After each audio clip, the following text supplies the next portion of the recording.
अस्सलाम वालेकुम व्यूअर्स, ज़ैनब तड़का में मैं हाज़िर हूँ आज आपके लिए मज़ेदार सी शामी कबाब की रेसिपी लेकर। तो आइए देखते हैं ये कैसे बनती है। इसके लिए हमें चाहिए आधा किलो गोश्त। ये बोनलेस है, ये मैंने धो के वॉश करके रखा है। हाफ़ प्याली चने की दाल है, 1 टेबलस्पून अदरक लहसुन पेस्ट, हाफ़ कप हमने जिंजर गार्लिक लिया है जो कि मैं चॉप करके शामिल करूँगी। ये बहुत मज़े का लगता है खड़ा खड़ा मसाला। ये मैंने 10 से 11 अदद साबुत लाल मिर्चें ली हैं, ये इसमें शामिल कर देंगे। 1 टेबलस्पून साबुत धनिया लिया है, ये इसमें शामिल कर देंगे। 7 से 8 मैंने हरी मिर्चें ली हैं।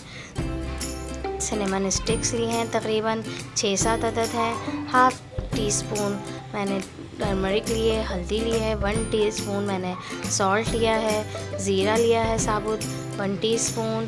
काली मिर्च लिए मैंने 1 टीस्पून और लौंगे लिए मैंने 1 टीस्पून। और प्याज लिए है मैंने लार्ज साइज़ की, जिसको मैंने मोटा मोटा कट कर लिया है। यह हरा मसाला है जो मैंने बारीक बारीक काट के रखा है। इसमें हरा धनिया, पुदीना, लीमू और एक मीडियम साइज़ की मैंने प्याज ली है, इसको बारीक बारीक चॉप कर लिया है। ये कबाबों में तैयार होने के बाद, पिसने के बाद शामिल होगा ये हरा मसाला।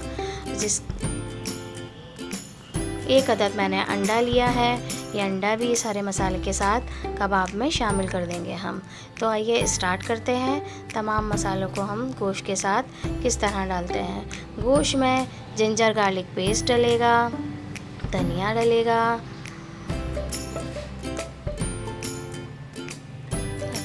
अदरक लहसुन चॉप करके बारीक बारीक मैंने डाल दिया है। तमाम अदरक लहसुन इसमें शामिल हो जाएगा। रेड चिली साबुत चली जाएंगी, इसमें हरी मिर्चें जाएंगी और सिनेमन स्टिक जाएंगी जो हमने रखी थी। काली मिर्च आएगी, हल्दी पाउडर शामिल करेंगे, ज़ीरा शामिल कर देंगे, नमक डालेंगे इसके अंदर और लौंगे शामिल कर देंगे। अब हम इतना पानी शामिल करेंगे कि हमारा गोश्त इस पानी में गल जाए।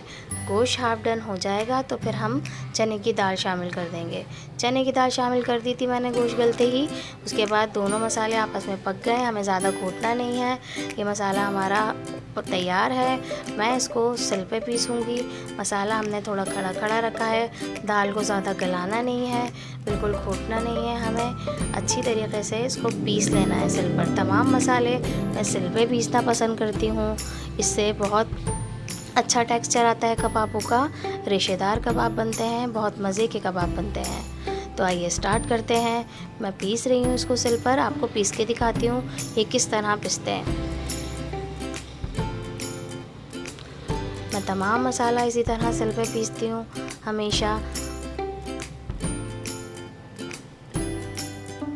बहुत अच्छी तरह से पीसना है, तमाम चीज़ें इसमें बारीक होनी चाहिए, किसी भी तरह का कोई मसाला मुंह में नहीं आना चाहिए। ये अच्छी तरह से इस पर सिल पर पिस जाएगा। ये देखिए व्यूअर्स, ये इस तरह मैंने मसाला पीस लिया है, बिल्कुल ड्राई हो गया ये, इसमें किसी किस्म का भी मॉइस्चर नहीं है। अब हम इसमें कुछ खुश्क मसाले शामिल करेंगे, जिसमें मैंने chaat masala half tea spoon डाला है, chicken powder half tea spoon है और गरम मसाला हाफ़ टी स्पून है। ये मैं इसमें शामिल कर दूंगी। एक अदद अंडा जो मैंने रखा था, इसको हल्का सा फेंट के मैं इसमें शामिल कर दूंगी। ये अंडा चला गया। अब जो हरा मसाला हमने कट करके रखा था, ये 1 बाय 1 इसमें शामिल कर देंगे। प्याज है, हरा धनिया है, पुदीना है और ये लीमू का रस जाएगा इसके अंदर। तो ये सारे मसाले मैं इसमें शामिल कर दूंगी। अच्छा, ये मैंने मसाले शामिल करके मिक्स करके टिक्कियाँ बना ली। अब हम इसे प्रिज़र्व करने का तरीका मैं आपको बताती हूँ। 1 महीने तक आप फ्रीज़र में रख सकते हैं इसको सेव करके। कहीं नहीं, कोई मसाला आपका, कोई कबाब ख़राब नहीं होंगे, बिल्कुल वैसे ही फ्रेश रहेंगे। आप इसको एयर टाइट जार में बंद करके फ्रीज़ कर सकते हैं। अब हम इसको हस्बे ज़रूरत तेल डालेंगे। आपको जितना पसंद है आप तेल डालें। डीप फ्राइंग भी कर सकते हैं और शैलो फ्राई भी कर सकते हैं। हर तरह से कबाब मज़े के लगते हैं। तो मैं इस तरह शैलो फ्राई करूँगी और फिर आपको तैयार करके दिखाती हूँ किस तरह तैयार होते हैं। ये देखें व्यूअर्स, मैंने इनको पलट के सेक लिया है। कबाब हमारे बिल्कुल रेडी हैं, बस हल्का सा और मैं इन्हें पकाऊँगी, फिर तैयार हो गए। ये देखिए व्यूअर्स, हमारे कबाब रेडी हैं। इसको चटनी और ज़ीरा वाले रायते के साथ नोश फरमाएं। ये देखिए हमारे रेशेदार कबाब कितने मज़े के बने हैं। अपने घर में ट्राई करिएगा और प्लीज़ मुझे कमेंट्स करके बताइएगा कि ये कैसे बने हैं रेशे वाले कबाब। ये बहुत मज़े के बनते हैं। इसको उस चटनी के साथ खाइएगा